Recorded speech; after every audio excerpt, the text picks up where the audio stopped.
Okay, question 4. My daughter would be starting kindergarten this fall, but we have officially decided to keep her home with me.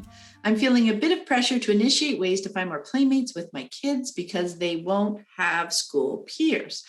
They have cousins they love and some neighborhood friends, but I haven't jumped in on meeting other unschoolers yet. COVID obviously has taken away the chance for classes and activities, but we'd be comfortable meeting folks at the park with masks. I'm more reserved and I see people on Facebook unschooling pages looking for playmates for their kids. This feels like a big should in my mind and is making me feel like I'm not doing something right for not being more outgoing and meeting more unschooling peers. It makes me feel kind of intimidated. Our kids are happy, creative, imaginative, and we've really worked on being much more peaceful, patient parents this past year. Things feel good in our home and family. I'm not unwilling to reach out, but I guess I could use some encouragement and tips on ways a more introverted parent can create opportunities for friendship. I just wanted to start with, I really look to my kids in this kind of situation as to whether they were looking for more interactions with other kids.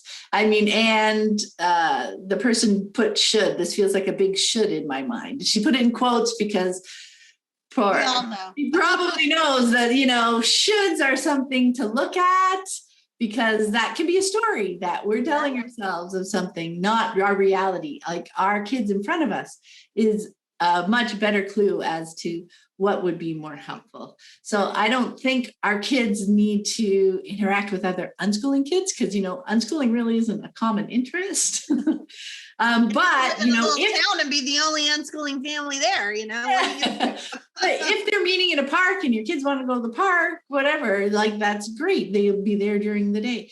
But often I found that it's more the parents who are wanting to meet up, especially with the younger kids. Mm-hmm. And that's great, but it doesn't mean that for them to connect that the kids have to get together. It doesn't have to involve the kids.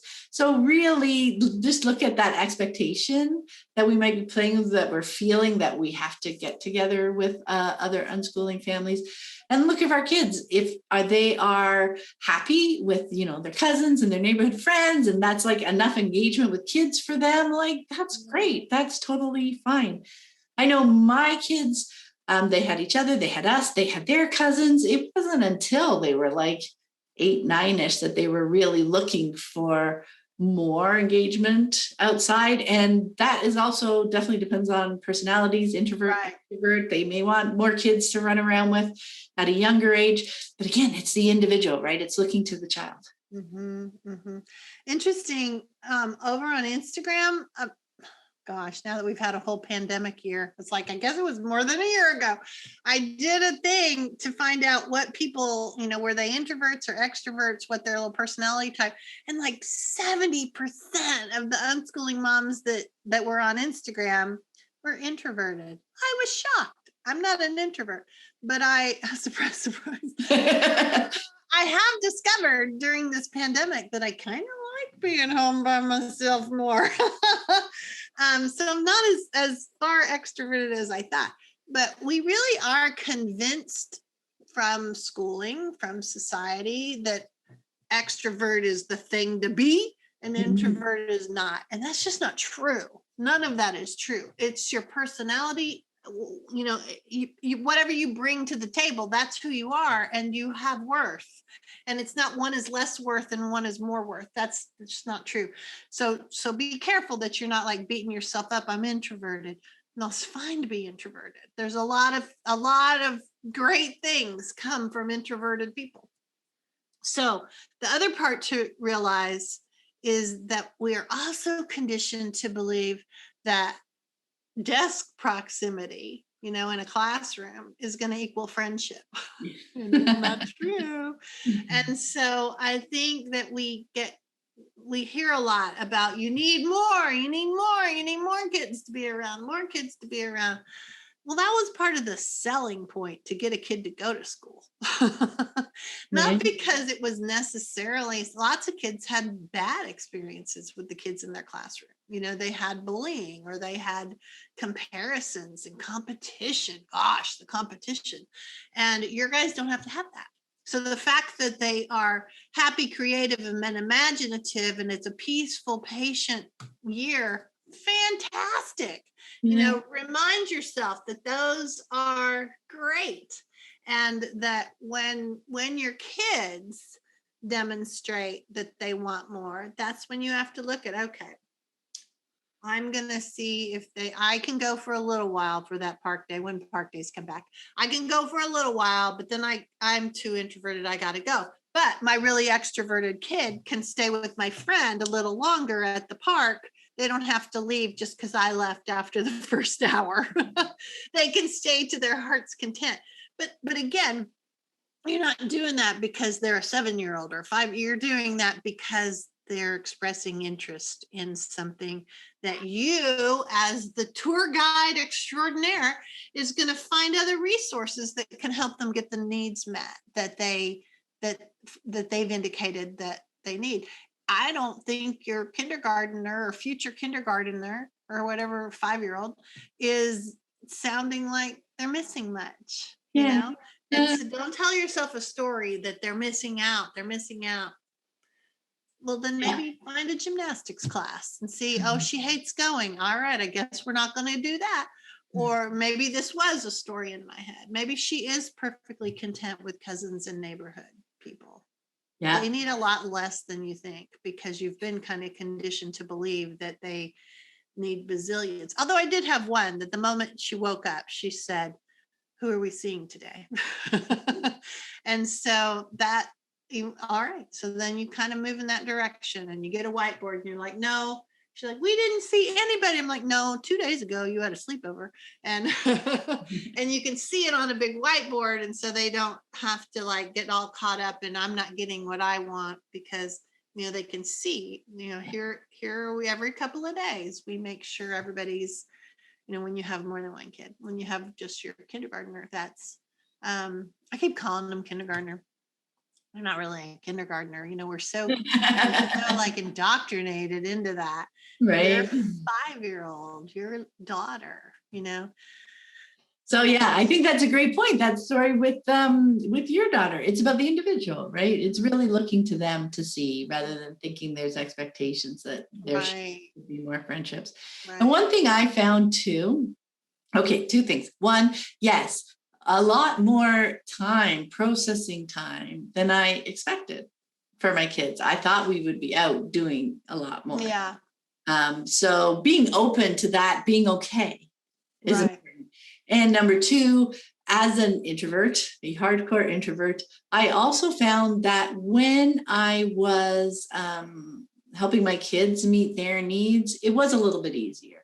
I could push a little bit more against something that I probably wouldn't bother doing for myself. But as tour guide extraordinaire, as you mentioned it, there were reasons for me to skirt at the edge of my comfort zone and stay there for a while.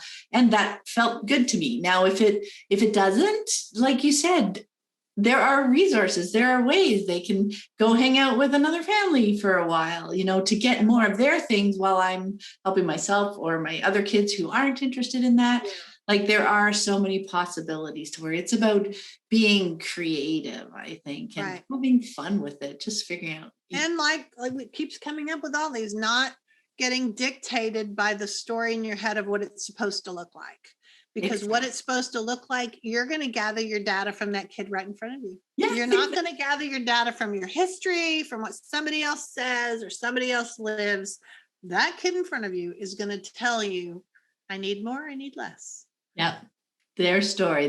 When you're giving them the space to live it, you're connecting with them, you will know these things. You will have a feel for these things. So that's lovely. All right, question 5. I am seeking some advice for how to get a passionate 12-year-old on board with trying unschooling. My daughter is digging in her heels, clinging to compulsory school, though it has made her miserable for the past 2.5 years. The COVID-forced hybrid model doesn't help, though it's not the only problem. Daughter doesn't see the shortcomings of the institution, though she cries and complains at home about truly bad behavior moments from teachers, counselors, parents, and other kids. She is constantly anxious and stressed about school, obsessed with getting the best grades. For example, she freaked out when her 100% average in PE dropped to 99 after her teacher doctored 20% for her legitimate yet unexpected interpretation of the Zoom assignment. She had two terrible teachers for fourth grade and fifth grade. And under a horrible new principal. Sixth grade is better. Its teachers have some knowledge of how kids actually learn. However, her middle school still has a strict schedule, dress code, standardized tests, bells, bullies, sexism, and racism, and it still lacks choice and individualization. Daughter had glowing expectations for middle school, hanging out with friends, decorating a locker, and they have not come true. She thinks homeschooling will mean losing friends, losing a designated place to go away from home, losing structure, losing validation by teachers whose opinion she trusts, falling behind, missing out, and having gaps in her knowledge. She used to love to read and to write long lyrical stories in third grade. Her fourth grade teacher said she was too slow at reading, so now she hates reading. She heard some adult opine that you can't make a living doing graphic design. Now she spends less time drawing. She still likes math, science, sewing, and singing. I don't want her to lose those too. I want her to try unschooling full time. She does it already when she's not compulsively doing extra homework or crying from stress and lack of sleep. I don't want to compel, coerce, or intimidate her. I would like her to see for herself how unschooling might actually be a better way for her to get an education and be willing to try it for a year. Every time I try to show her a documentary or a book or an article about unschoolers, she starts shouting and crying about how I want to take her away from real school.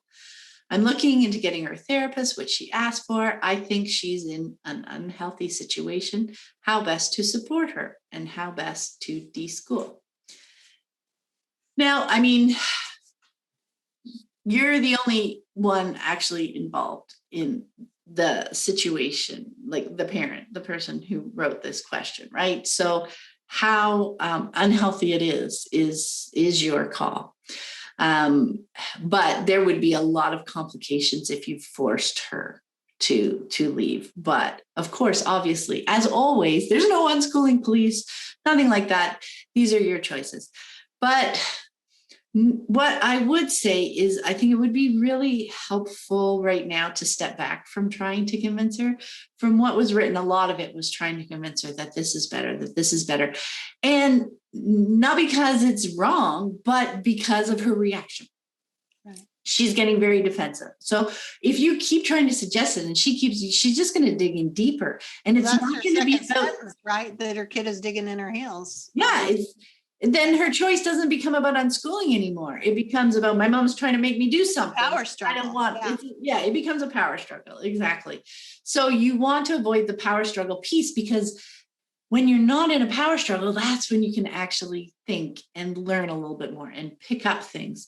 So I think for the mom, learning more about unschooling and how it works would be really helpful for her, right? And doing her own deschooling. Because you can bring so much of the unschooling ethos into your lives, even when school is a part of it. And I will put a link in the show notes to a podcast episode with Alec Polakowski about like her daughter chose to go to school for a while. I don't know, maybe she's still there, but it is really interesting how many of the unschooling principles really can live, like that you can bring into your lives even when school is a part of it. And the really interesting piece too that she can do now is just letting her daughter know that it's a choice. I think her daughter knows that now, but letting her know that, you know what, if you want to leave, just let me know. That is totally cool. Right. And then instead of trying to convince her daughter to leave, support her daughter's choice to stay, as in, I'm your partner. I will help you. I like validate the hard stuff, but not say, see, it's hard, you should leave, but like just let her process through that. So she'll discover what her point is that she wants to leave, right? Not that we've said, this looks so horrible, I want you to go. But when you're there with her and you're a partner, that's when she can start to see that this is a real valid choice. My mom's going to support me no matter what my choice is. She's going to talk to the teachers if I want her to talk to the teachers. She's not going to harp on me about homework because you know what? Homework's not a big deal, right? Right. If she wants some help figuring out ways to do homework or do projects, well, support that. Bring food, bring drinks, make a nice big open space for her to work on her project. Right. Like, show that you're supporting her as a person, irrespective of school or not school. You know what I mean? Does that make sense? Totally, totally. You know, Alyssa, and I think she talked about it on her podcast with you, talked about going to high school for a year and a half. Yeah. And that she too wanted that decorate the locker. Where is it in this question? All the things that her Lizzie McGuire story told her school was going to be like, only discover it's not. And so she was my youngest, the most radically unschooled of all of them. So in fact, she, you know, she hadn't had any academic kind of prep for it, but she did fine. And the point is, I totally did it as an experiment, that I didn't say, this is a terrible idea. I did say, I'm not a fan. But I want you to have the experience you want to have. And that meant I did school in our way. I picked her up early. I went to the back door and brought her some lunch. I continued my partnership with her in spite of what the school says you have to do. Yeah. And because I was not, I at that stage of the game, I was past that worried about getting called into the principal's office. I was instead calling the principal into his office. And so I think that it's not the end of the world if she has to go to school or chooses school. Yeah. And I think that, okay, just working through here. One of the things to remember is that we've been in a pandemic for a year. And so that gives people an opportunity to kind of romanticize what it would have been like if we were all together in our decorated lockers happiness place. It might take a little wake-up call to see that that's not gonna really happen like that. You don't have to tell her that. You can say, we're all right. And this is what I would do. I would say, I'm done with fighting you about school. You want to go. I want to make it work. So let's see what we can do. And how can I make this happen for you? And all of a sudden, there's no struggle. You walked away from the power struggle. Power struggle only happens if you keep struggling. So quit. And so I think that she doesn't see the shortcomings of the institution. Why would she? She's been going to school all this time. They've totally filled her head with make an A, don't step off. You don't even know what they've said. There could have been little comments of like, don't drop out, don't do this, don't do, and so she has kind of internalized all of that. What you could do, and you don't have to do this as a C, but more of a, wow, look at that. There's so much math in everyday life. We just did this, or let me show, oh my gosh, look at you, fractions, piece of cake. And it's, cake. And it's the back of the cake box.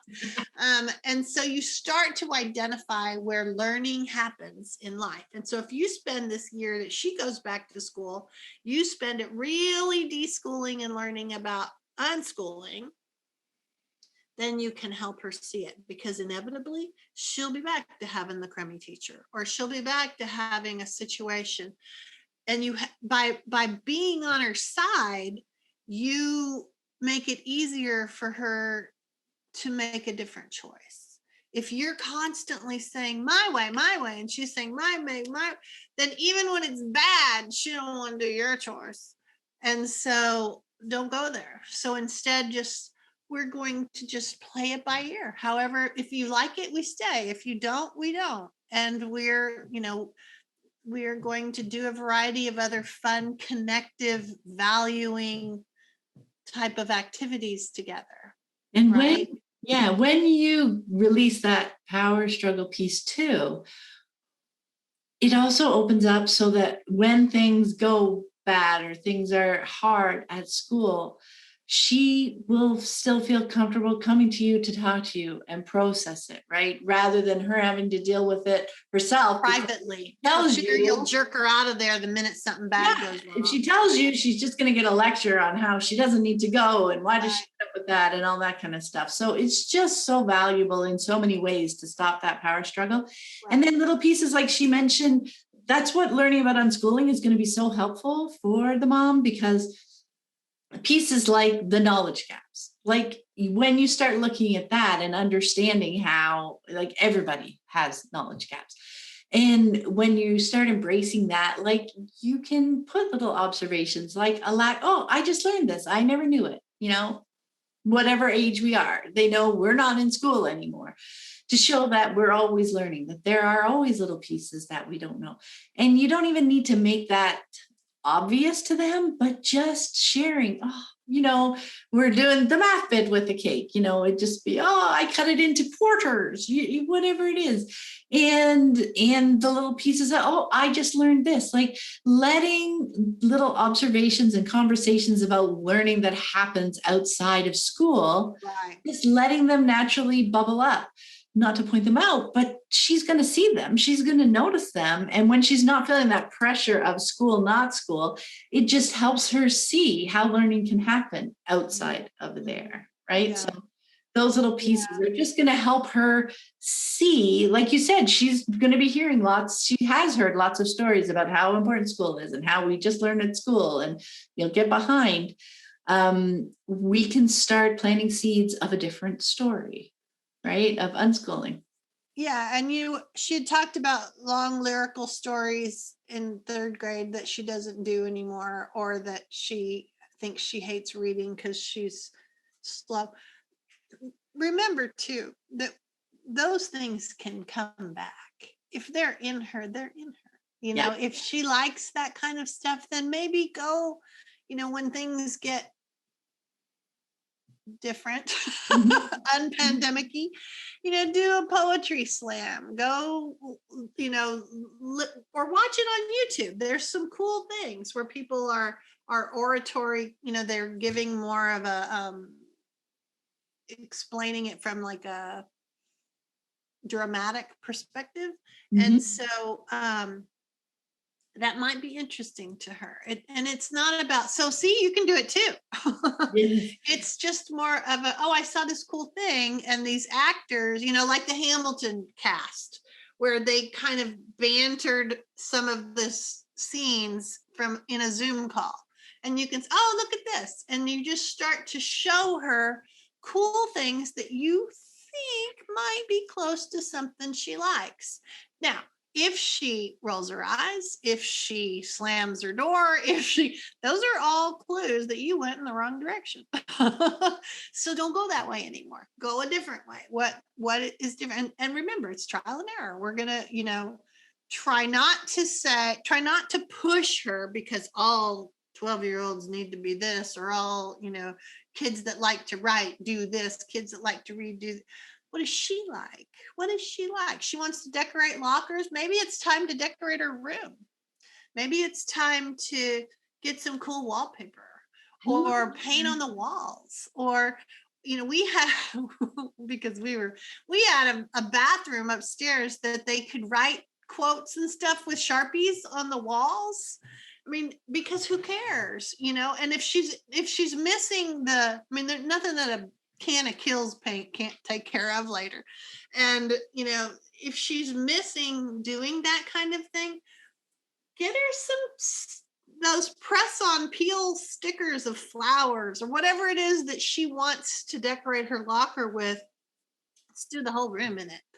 And that helps her own her little safe spot, because inevitably she'll go, it'll kind of fall apart, because inevitably it does to some degree. Even if she continues to choose to stay, she'll still have her little safe spot that she has made with you. It's full of love and nurturing, so that she can manage.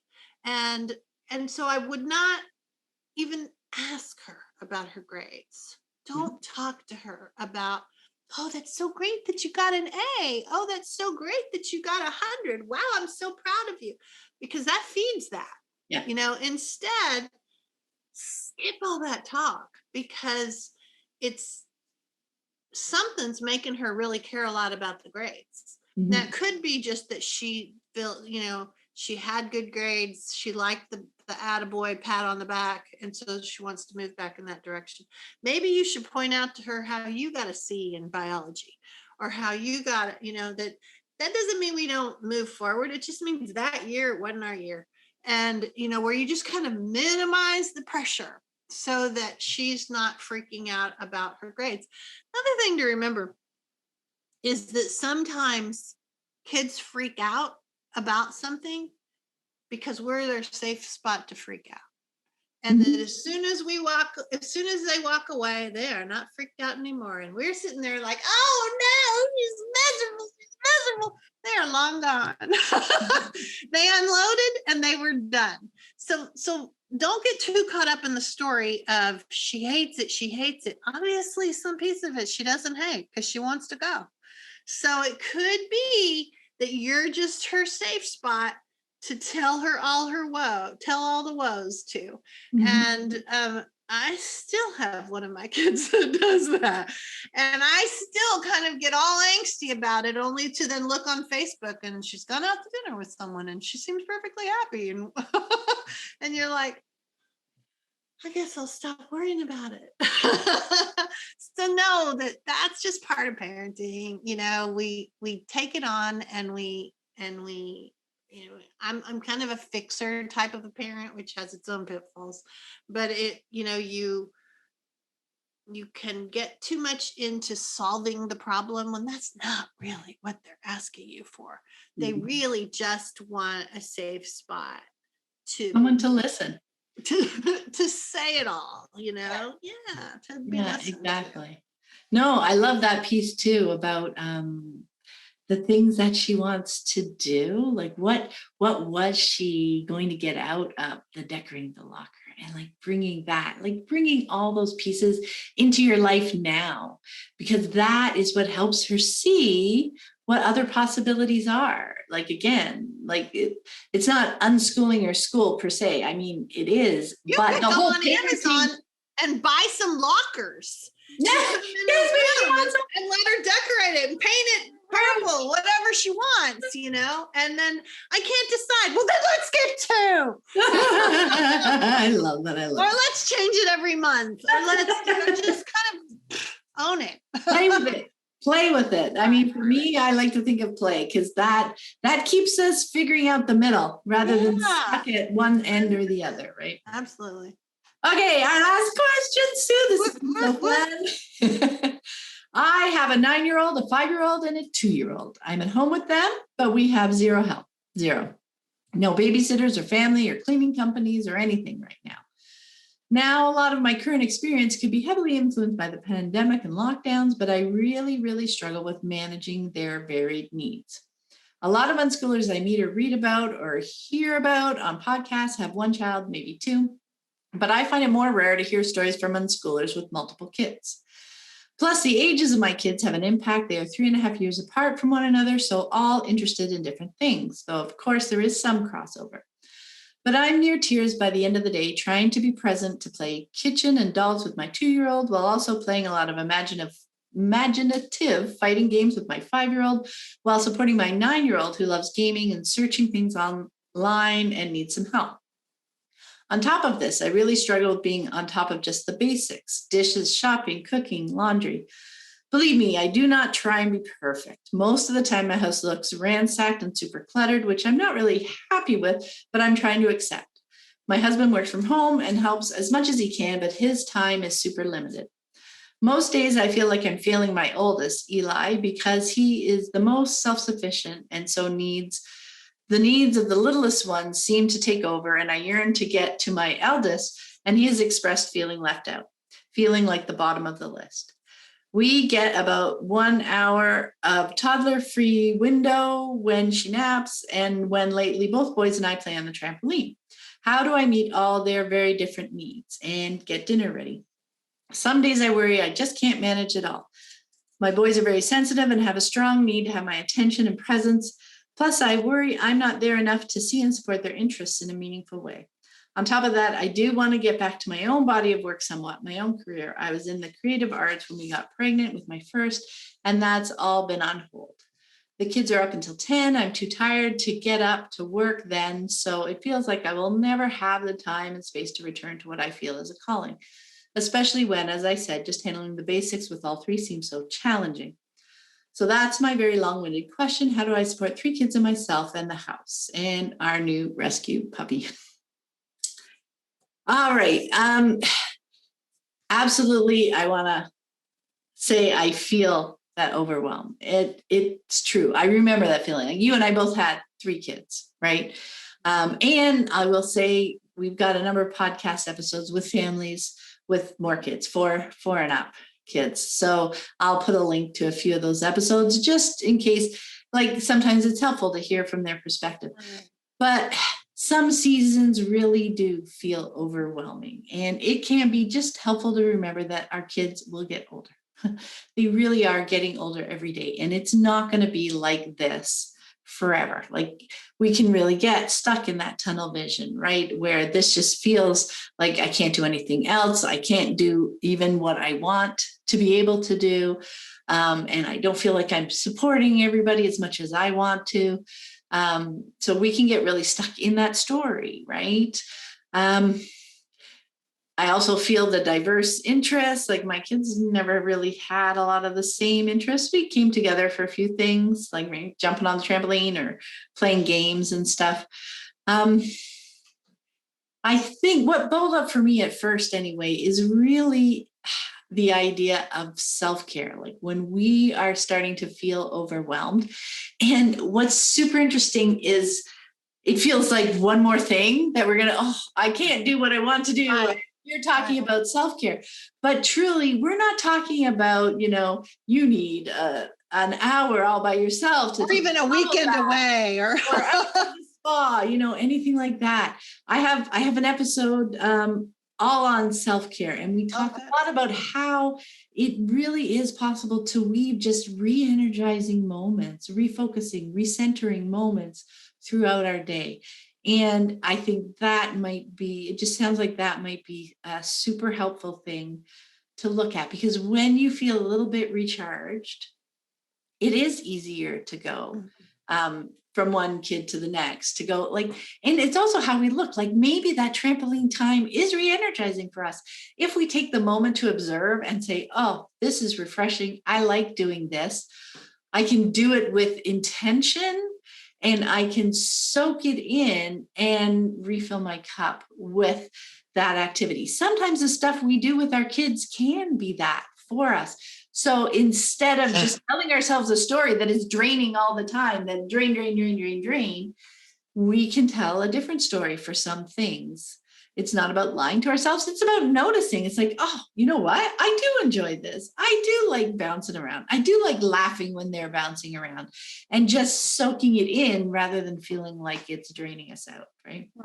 Right.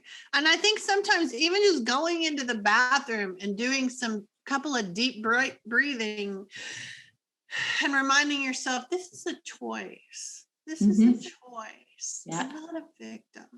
This is and so I think that when we can have whatever mantra works for us, that kind of helps us do a quick shift. All right, I'm spiraling out of control. I need a quick shift. Think about what are some for you, and that would be helpful. The thing that jumped out to me is you have a 2-year-old, and that is in and of itself exhausting. And so that's if you had no other kids, a 2-year-old can be exhausting. So you have 2 other kids and a 2-year-old and a husband that can't really help much.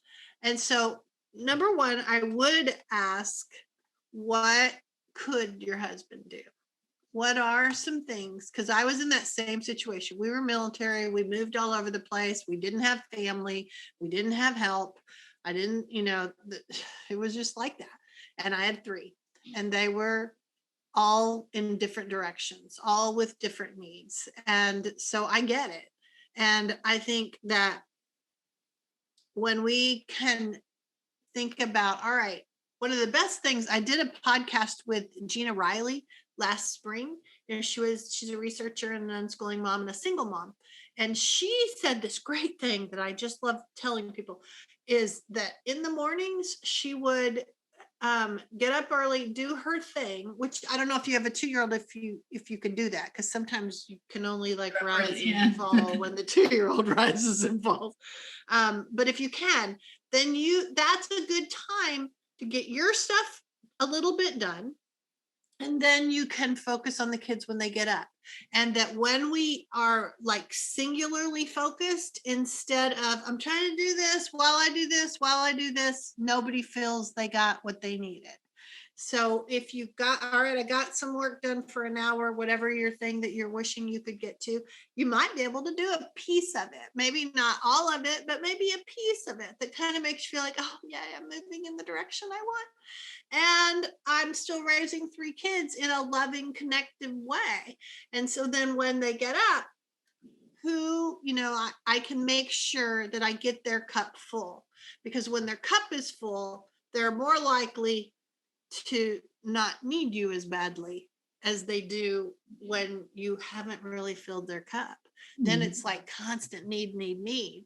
But if you're like, all right, Candyland before breakfast, because that's what they chose, then so be it, be into it. And then, because it could be really fast, and then next thing you know, you just bought yourself another hour.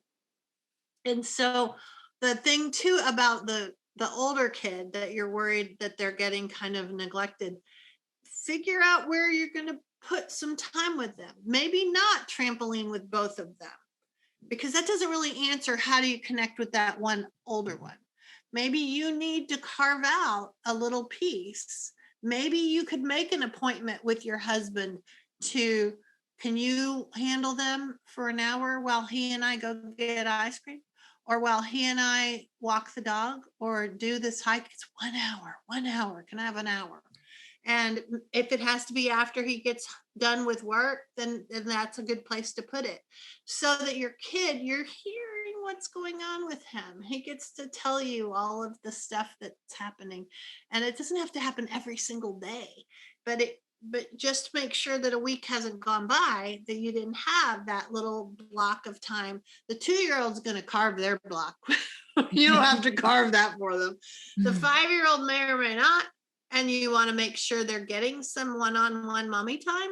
And then the 9-year-old is the one that's the one in this question that I feel like you're most concerned about. Is it getting their time? So that's the one you're carving the time out for. And so maybe it means that they stay up later and the others have gone to bed. Or maybe it means you just think about some of the interests that they have, and that while you're fixing dinner, they're doing a science kit at the dining room table or at the counter because it's high enough that the 2-year-old can't grab it. So you have to just be realistic about what your life is. And then again, kind of like what some of the other questions and what you had said too, Pam, don't assume it's always going to be this. The difference between a 2-year-old and a 3-year-old is huge. Between a 3-year-old and a 4-year-old is huge. And your oldest is still only 10 or 11. And so don't think, oh gosh, the destiny is my oldest child will be neglected forever and my baby will be demanding forever. Yeah. Doesn't happen like that. And I'll never be able to do never do my thing. Tells me, yeah. I mean, you may just have to do your thing on a laptop in bed at 10 o'clock because that's an okay way for you to do it. Or maybe it's, maybe 2 days a week, instead of doing stuff with the boys while the 2-year-old is napping, maybe that's when you do something. You just deliberately carve out the spot because the baby's occupied sleeping. And the big kids are happy doing their thing, probably, especially if Monday, Wednesday, Friday, you're doing something with them, but Tuesday and Thursday or whatever. I say those dates, but all of a sudden it's a gorgeous day and you've had rain for a week. And you're like, sorry, it's my day. No, don't do that. You have all the flexibility in the world. So don't confine yourself in ways that are kind of arbitrary. Yeah. And also, for me, when the kids were that young, I really didn't have time to do my things. Mm-hmm. I was, choosing to be with them and put my effort there. And as they got older, I found more and more pockets of time where I could start writing a book. And, you know, my first short little book was like 2 years because they were just tiny little pockets. Right. So it's just realizing that it's not never. And I came from a real mainstreamy background. And so I was very much into, what about me? What about me? Where's my time? And so I did carve out time for myself. And when I look back, those are some of the things that I wish I hadn't done. You know, so if you're thinking, I'm not getting to my thing, I want to invite you to skip your thing for a little bit. Take that off your plate, because I know that when I was trying to get to my thing, I was impatient and frustrated that I couldn't have my space, that I couldn't have my time, and why you guys spilling the milk, and oh my God, you know, all of that kind of stuff. And for what? I could have waited a couple of years. It would have been fine. But in the moment, I'm like, oh no, I must. And it's just a process, right? That we learn. And so maybe sometimes you learn from the great things that I say. Sometimes you got to learn from my mistakes. You know, and so I think I would just say, and I know a lot of people disagree with me, but I would just say it is okay to set aside.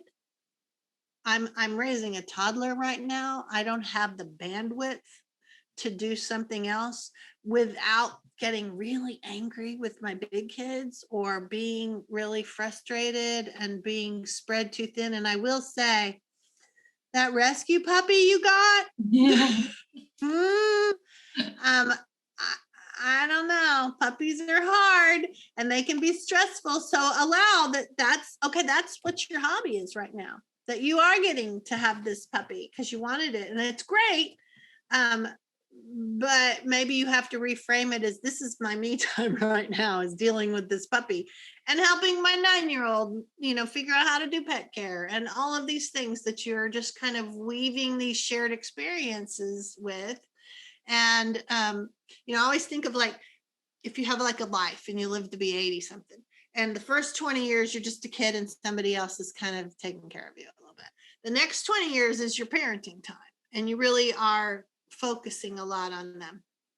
The next 20 years, you're not really parenting in the same way. You have all the time in the world to get a bunch of stuff done. And it, you know, we're an immediate society. We want it all done now. And because you never know, and truly you never know.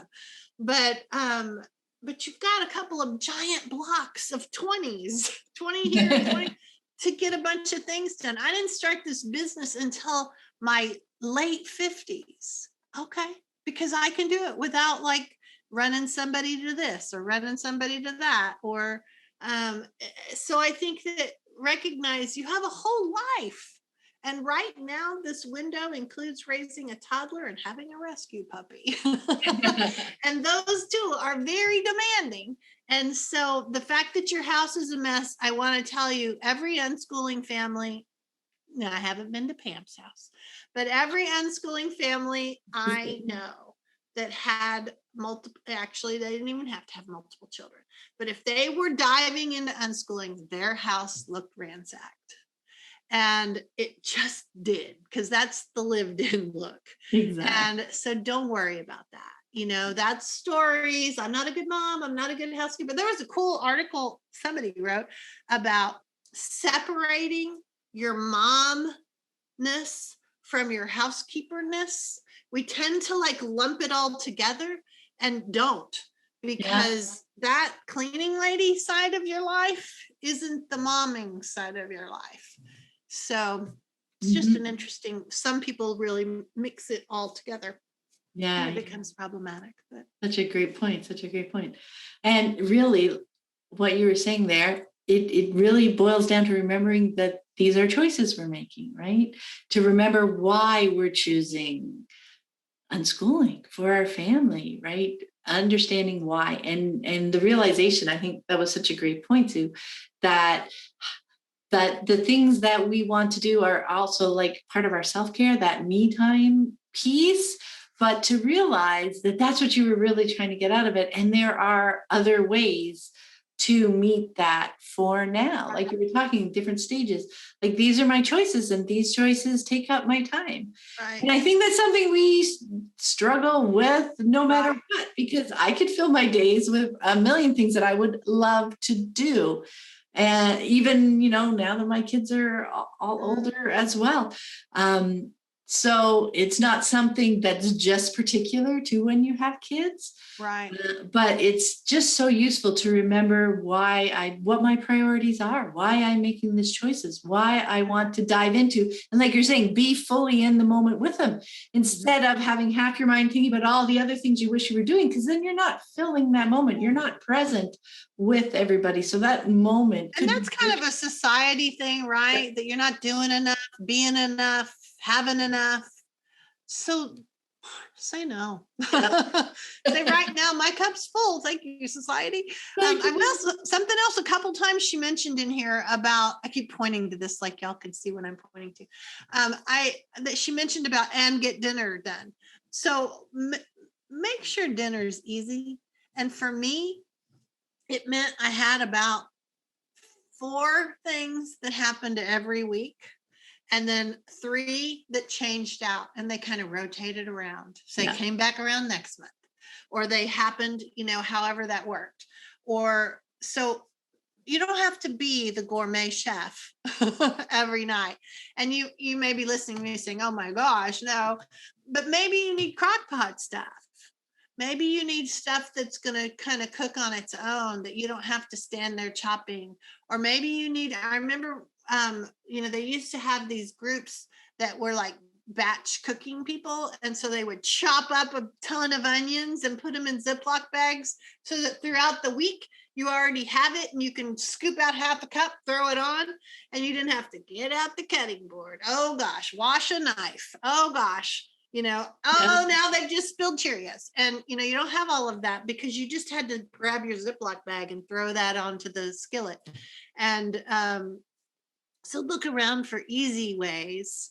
And then also things like paper plates and ways to not have a ton of dishes. Just to kind of give you less work. Mm-hmm. And something too that the 2-year-old and the 5-year-old, maybe not the 9-year-old, maybe they would though. You can always have like, let's everybody take a wet paper towel and wipe the floor and get the dog hair up. Just some easy kind of, all right, gosh, that looks a little bit better. Feels a little bit better under my bare feet. What if somebody has their own little kid mop, run through the room and get that done. And so really we're just doing floors and toilets for a long time. I love that, because that's the piece that was so helpful for me, that made it feel lighter, was just trying to bring some creativity to it. Mm-hmm. Some play, some fun, like to see these not as, oh my gosh, I need to vacuum, I need to cook dinner, I need to, like, we just keep piling all this weight. That's the story we tell ourselves, right? Jack loved that little hand vac. You could get a couple of hand vacs and have them charging. So kids would enjoy that. They could put stickers on it, and this is their hand vac. Go get that stuff under the table. Like, yeah, I'm on it. And right? Yeah, it's just seeing that, because we see so much of it as work and chores, and it can really be fun when we play with it more. And if we push that idea of work and no fun, then we can't be surprised when the kids say, I don't want to help. That's work. That's no fun. Exactly. We kind of conditioned them. So if instead it's superheroes to the rescue with our hand vacs. And here we go. Here we go. Thank you so much, Sue. It was so much fun to chat with you today. Always. I love it. And it's been a little while now. So where can people connect with you online? You can go to SuePatterson.com, and that has all kinds of coaching resources, because I have groups and I have a strewing calendar. I have a lot of different things, and unschooling guides on a variety of topics that kind of freak people out. And so there's that. And then there's also unschoolingmomtomom.com, which is a big curated site that has lots of different unschoolers from around the world who have written fabulous things, and I want to make sure you see it. So those are the two websites. And then of course, if you just write in Unschooling Mom to Mom on Facebook or Instagram or Pinterest or Clubhouse or wherever, you will find me. Oh, and I have a new podcast. Oh, yeah. So I have a little 5 to 10 minute unschooling pep talk that comes out on Mondays. So you'll see that in some of those places, or it's in on iTunes and Spotify and all those things. So lots of ways to connect. I'm happy to connect with anybody that's trying to figure out, how can I do this? Oh, that is awesome. Thank you so much, Sue. I will make sure we get all the links to that stuff in the show notes as well. Thanks so much for having me. I loved it. Bye. So fun.